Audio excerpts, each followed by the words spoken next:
si Melodina Onchetan, taga Sitio Upper Ladol, Barangay Assumption, City of Coronadal, South Cotabato. Isang bago lang ko nag-abot diri kung baga hindi gid ko pala istorya. Sige nga may mga trainings, may mga meetings, makampante na daw hindi ka na mahuya bala makigistorya sa mga tao nga mga para sa inyo halin sa baba.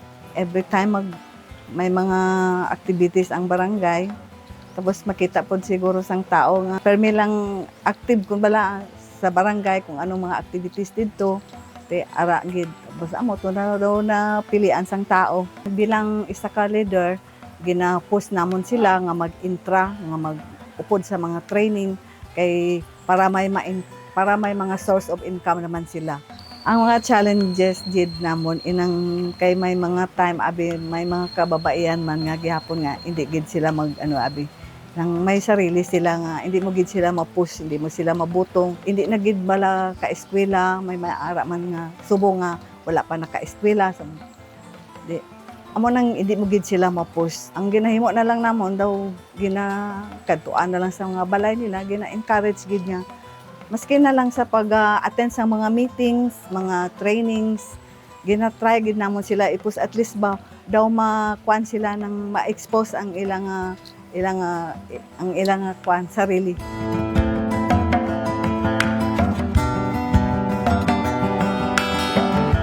Ini nga lugar sadto kuan ni sa Elcac. Then bilang city leader di ko na mga kuan kung pila na gid ka years. So butang mga 10 years na ko naging city leader sadto kuan panahon kay maskin kami apektado kami kay may area kami sa Ulumlao daw amo nang permi nila ginaagyan.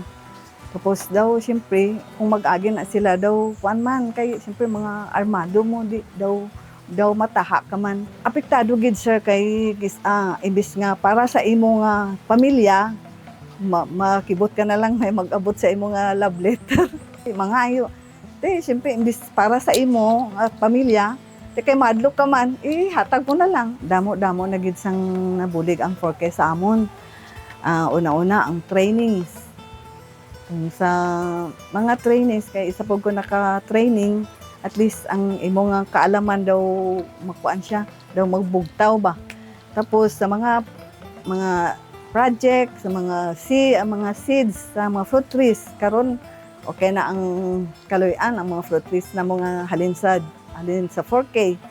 Tapos fertilizer namon, ara na, damo pa gid ang amon nga kuan. Binhi sa mais, may vegetable pa kami, nga halin sa 4K. Pasalamat gid kami nga isa kami sa inyo nga napilian nga i-adapt kung baga i-adapt. Sa karon wala pa gid sang nang impact gid nga halin sa sa mga livelihood. Kay bag-o lang kami nagtanom sang mga vegetable nga halin sa 4K.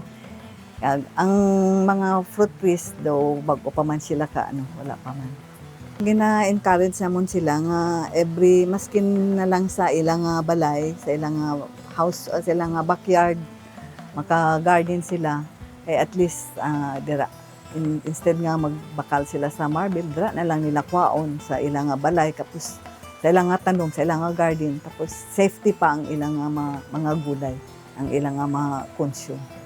Sa mga parehas ko nga mga women's, hindi lang sila magkahuya, hindi lang 4K IP women's, diri lang kita sa balay, dapat magbuwa man kita, ipagawas na to ang mga skills na to.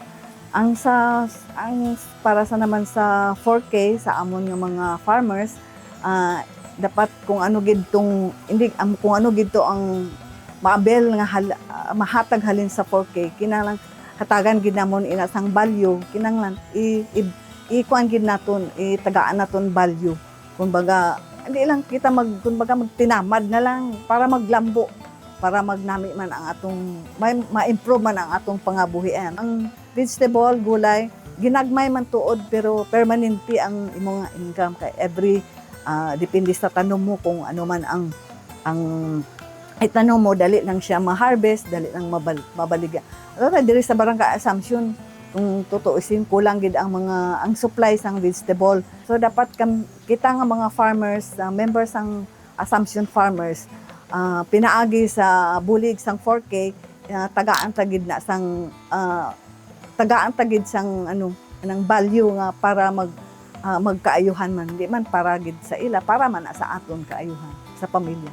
Thank you gid, madam gid nga salamat sa NCIP kay isa kami sa napili, sila ang nag-endorse sa 4K paadto sa association namo. Madamo gid nga salamat sa NCIP kag especially sa DA sa city, sa province kag lalo na gid ang 4K, ang Region 12. Madamo gid nga salamat sa mga bulig.